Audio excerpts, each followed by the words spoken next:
ఎప్పుడైనా చంద్రబాబు నాయుడు ఆచరణకు నోచుకొని హామీలనిచ్చి మొత్తం ప్రజల్ని మోసం చేస్తున్న సంగతి అందరికీ తెలిసిందే. ఎందుకంటే ముఖ్యంగా ఇప్పటివరకు మహిళలు డ్వాక్రా రుణాల మాఫీ, మధ్య బెల్ట్ షాపుల గురించి ఇప్పుడు మేడం గారు మాట్లాడారు. నేనైతే గిరిజన ప్రాంతం నుంచి వచ్చినటువంటి మహిళా ఎమ్మెల్యేను. రాష్ట్రమంతా ఈరోజు విడిపోయిన రాష్ట్రానికి ఒక కారకుడయ్యాడు.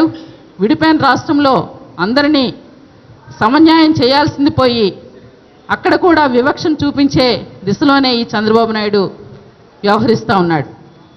ఎందుకంటే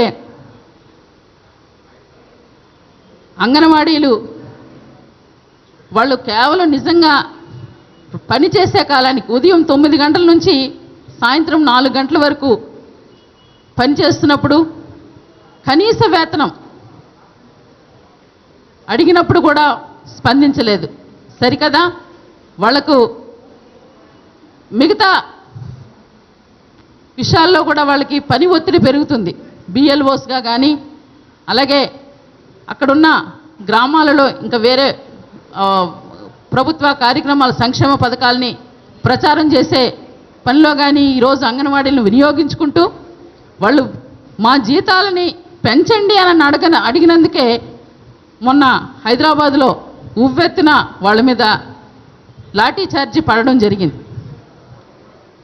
అదేవిధంగా ఇప్పుడు నెల్లూరు జిల్లాలో ఎవరైతే అంగన్వాడీ కార్యకర్తలు ఎక్కడైనా జరుగుతున్నదే ఒక ముఖ్యమంత్రి వచ్చినప్పుడు ఆయా వర్గాల వాళ్ళు ఆయా శాఖల వాళ్ళు తమకున్న బాధను నిరసన తెలియజేయడం ఇది మనం స్వేచ్ఛాయుతమైన ఈ ప్రజాస్వామ్యంలో ఉన్న విషయమే. అలా వాళ్ళు ప్లకార్డ్స్ పట్టుకొని మా మహిళలను అంగన్వాడీలను కించపరుస్తారా అని చెప్పి వాళ్ళు అడిగినందుకు ఈరోజు అంటే ఆ 14 మందిని సస్పెండ్ చేయడం ఎంతవరకు న్యాయం అని అడుగుతా ఉన్నాం. అందులో ప్రముఖంగా అంగన్వాడీల్ని అందరినీ కోఆర్డినేట్ చేసి వాళ్ళ జీతాల కోసం పోరాటం చేసే యూనియన్ లీడర్ని సస్పెండ్ చేయడం నిజంగా విడ్డూరమే. అంటే మాకు ఈ సమస్య ఉందని మనం అడిగితే వెంటనే లాఠీ చార్జీతో కొడతారా? ఇదేనా చంద్రబాబు నాయుడు మహిళా సాధికారత కావాలి, మహిళలు నా అక్క చెల్లెళ్ళు అంటాడు, డ్వాక్రా రుణాలు మాఫీ చేసేస్తానంటాడు. అదేవిధంగా ఇసుక రీచ్లు ఇచ్చి మహిళల్ని నేను ఆర్థికంగా మహిళా సాధికారతను సాధిస్తున్నానని అంటాడు. కానీ ఎక్కడా ఆ సాధికారత, ఎక్కడా ఆయన ఇచ్చే గౌరవం? అదే కాకుండా నిన్న ఇక జూలై నుంచి తమిళనాడులో ఉన్నటువంటి మద్యపాన ఎక్సైజ్ విధానాన్ని ఇక్కడ ప్రవేశపెట్టబోతున్నాం. ప్రభుత్వ షాపుల్నే నిర్వహిస్తాం. అంటే దీనికి కేవలం పచ్చ చొక్కా వేసుకున్న కార్యకర్తల కోసమే, వాళ్ళకు ఉపాధి కలిగించడం కోసమే ఇటువంటి విధానాలని పెట్టబోతా ఉన్నాడు. వాళ్ళకి ఇప్పుడు ప్రస్తుతం రాష్ట్రం ఆర్థిక సంక్షోభంలో ఉందని చెప్తూనే దొంగదారిన డబ్బులు ఏ విధంగా రాబట్టాలని చెప్పి ఈరోజు చంద్రబాబు నాయుడు కాసుకొని కూర్చున్నాడు. ముఖ్యంగా మా గిరిజన ప్రాంతంలో బాక్సైట్ నిధుల్ని ఖనిజాలను తవ్వేస్తే దానివల్ల ఈరోజు రాష్ట్రం ఆర్థిక సంక్షోభం నుంచి బయటపడుతుందని ఒక ప్రధానమైన ఆలోచనతో ఈరోజు బాక్సైట్ తవ్వకాలకి ఆయన ప్రపంచ ఆదివాసీ దినోత్సవం రోజునే ఒక స్టేట్మెంట్ ఇవ్వడం నిజంగా మా గిరిజనులందరూ చాలా బాధపడే రోజు. ఇదే బాక్సైట్ తవ్వకాల్ని చంద్రబాబు నాయుడు గారిని తవ్వడం మొదలెడితే గిరిజన ఎమ్మెల్యేగా అలాగే మా గిరిజన హక్కులు ఉల్లంఘించిన కారణంగా ఖచ్చితంగా ఈ తెలుగుదేశం పార్టీని మేము మా గిరిజనులంతా తీవ్ర వ్యతిరేకత నిరసన వ్యక్తం చేస్తూ ఖచ్చితంగా అట్టడికి పోయేటట్టు చేస్తామని చెప్పి ఈ వేదిక ముందు నేను తెలియజేస్తా ఉన్నాను. అదేవిధంగా ఈరోజు ఇందాక మిత్రులు అడిగారు అసెంబ్లీలో ఎందుకు ఇలా వ్యక్తిగత దూషణలు వెళ్తున్నాయని.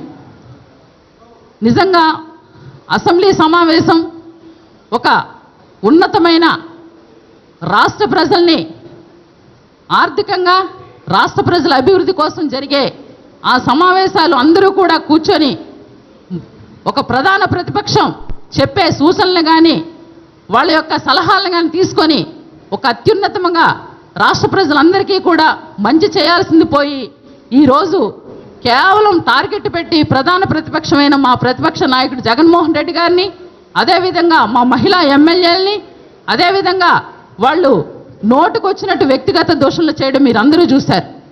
ఎందుకంటే అసెంబ్లీలో డిమాండ్స్ విషయంలోకి వచ్చేటప్పుడు గిరిజన సంక్షేమం గురించి మాట్లాడేటప్పుడు నేను మా సంబంధిత మంత్రి రావెల కిషోర్ బాబు గారు ఆయన ఎన్ని మాటలు అన్నారో మీరందరూ కూడా వినే ఉంటారు. అంటే గిరిజనులు అంటే అజ్ఞానులు అన్నాడు, దొంగలు అన్నాడు, దోపిడీదారులు అన్నారు. అంటే మేము ఏదైనా సరే నిజాలు వాస్తవాలు చెప్తే ఆయనకి అజ్ఞానంగా మేము కనిపిస్తున్నాం. ఇలాంటి వ్యక్తిగత దూషణలు చేయడం వల్ల మా గొంతు నొక్కేస్తే మేము ఇంకా మాట్లాడమనుకుంటున్నారు. కానీ అది జరిగే పని కాదు. ఖచ్చితంగా వైఎస్ఆర్ కాంగ్రెస్ పార్టీ ప్రజల పక్షాన, ప్రజల సమస్యల్లో ప్రజలతోనే మేము పోరాటాలు సాగించడానికి ఎమ్మెల్యేలుగా మేము ఎంతటికైనా మేము ఎదురోడి పోరాడతామని చెప్పి ఈ వేదిక ముందు మీ అందరికీ తెలియజేస్తా ఉన్నాను. అదేవిధంగా మిత్రులు కొత్తపల్లి గీత గారి గురించి అడిగారు. అరకు పార్లమెంట్ కొత్తపల్లి గీత గారు ఎంపీగా ఈరోజు, ఎందుకంటే అరకు పార్లమెంట్లో ఒక నియోజకవర్గం పాడారు ఎమ్మెల్యేగా, మీ అందరికీ కూడా ఈ విషయాన్ని, ఇది మంచి అవకాశం. మిత్రులు కూడా మంచి ప్రశ్న వేశారు. గీత గారిని కేవలం వైఎస్ఆర్ కాంగ్రెస్ పార్టీ అభ్యర్థిగా జగనన్న మీద ఉన్న నమ్మకం, విశ్వాసం మీదనే ఈరోజు రాష్ట్రంలో 7 నియోజకవర్గాలు అయితే 6 నియోజకవర్గాల్లో అత్యంత మెజారిటీలతో ఈరోజు గెలిపించడం నిజంగా అది దివంగత రాజశేఖర రెడ్డి గారు, జగన్మోహన్ రెడ్డి గారి మీద ఉన్న నమ్మకం, విశ్వాసం మీదనే జరిగింది. మరి అలాంటి స్థానంలో రాష్ట్రం విడిపోయిన తర్వాత ఒకే ఎస్టీ కాన్స్టిట్యున్స్, ఎంపీ కాన్స్టిట్యున్స్, దాని నుంచి కొత్తపల్లి గీత గారు అత్యంత మెజారిటీతో ఈరోజు గెలిచిన మరుసటి రోజే స్వలాభం కోసం ఆర్థికంగా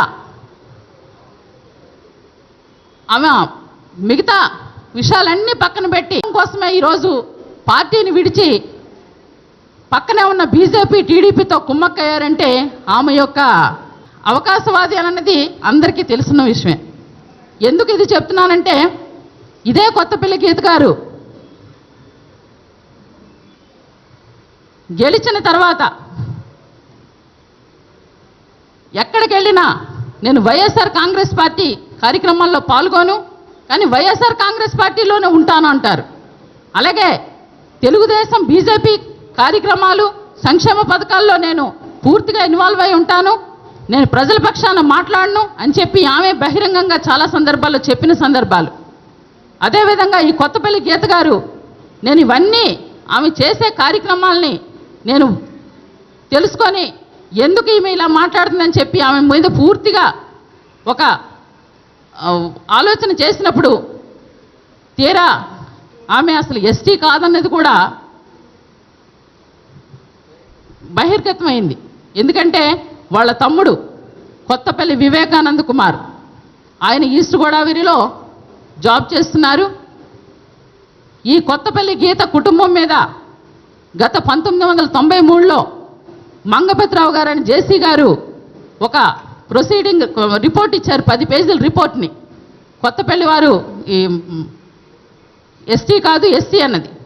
సరే, దాన్ని అన్నిటినీ పక్కన పెట్టి తర్వాత ఆ వివేకానంద కుమార్ మీద రిపోర్ట్స్ వెళ్తే మొన్న రీసెంట్గానే 2014 నవంబర్లో కూడా district level scrutiny committee 5 IAS ఆఫీసర్లు, డీడీలు వాళ్ళు, జాయింట్ కలెక్టర్ గారు ఒక 13 పేజీల నోట్ని వీరు ఎస్టీ కాదని చెప్పి ఒక సర్టిఫై చేశారు. డిస్ట్రిక్ట్ కలెక్టర్ గారు 28 డిసెంబర్న అనౌన్స్మెంట్ చేయాల్సి ఉంది. కానీ ఆ విషయాన్ని వెంటనే చంద్రబాబు నాయుడు ఆమె ఆ ఫైల్ని మేము ట్రైబల్ వెల్ఫేర్ వాళ్ళు టేకప్ చేస్తాం, మీరేమీ చెప్పొద్దు ఇప్పుడు అని చెప్పి నీతు ప్రసాద్ గారైన కలెక్టర్ గారికి చెప్పడం జరిగింది. అంటే ఇవన్నీ చూస్తూ ఉంటే ఈరోజు కొత్తపల్లి గీత గారు ఎంత అవకాశవాదో మనందరికీ తెలుసు. పైగా ఈరోజు తన చేసిన తప్పుల్ని కప్పిపుచ్చుకోవడానికి తెలుగుదేశం పార్టీతో కుమ్మక్కవుతున్న ఈ తరుణంలో చంద్రబాబు నాయుడు ఆమెకి వత్తాసు పలికి ఈరోజు ఆమెని మొత్తం మా గిరిజన ప్రాంతాల్లో అభివృద్ధికి ఆటంకంగా తయారయ్యారు. ఎందుకు అయ్యారు సుమా అంటే అక్కడ బాక్సైట్ నిధులు ఉన్నాయి. ఆ బాక్సైట్ నిధుల్ని తవ్వాలి అని అంటే ఖచ్చితంగా ఇప్పుడున్న పరిస్థితుల్లో ఏ ఎమ్మెల్యే కూడా ఈ ప్రభుత్వానికి మేము సహకరించే వాళ్ళం కాదు. కనీసం ఒక ఎంపీ అయినా మాకుంటే మేము ఇది చేసుకోవడానికి కుదురుతుందని చెప్పి ఒక పెద్ద కుట్ర పన్ని దానికి ఈమె కూడా ఒక అవకాశంగా మారి ఇద్దరూ కలిపి ఈరోజు గిరిజన ప్రాంతాలని దోచుకోవడానికి వాళ్ళు ముందుకు వస్తున్నారు. కనుక కొత్తపల్లి గీత గారు ఇటువంటి వ్యవహారాలు చేశారు కనుకనే ఈరోజు పార్టీకి ఆమె రాలేకపోతున్నారు. పార్టీ పరంగా కూడా పార్లమెంట్లో కంప్లైంట్ కూడా చేయడం జరిగిందండి. ఈ విధంగా చంద్రబాబు నాయుడు చేసే ఈ కార్యక్రమాల్ని ఖచ్చితంగా వైఎస్ఆర్ కాంగ్రెస్ పార్టీ ఎదుర్కొని రేపొద్దున్న పోరాటాలు చేసి ప్రజల పక్షాన మేము ఖచ్చితంగా నిలబడతామని చెప్పి మరొక్కసారి తెలియజేస్తా ఉన్నాం.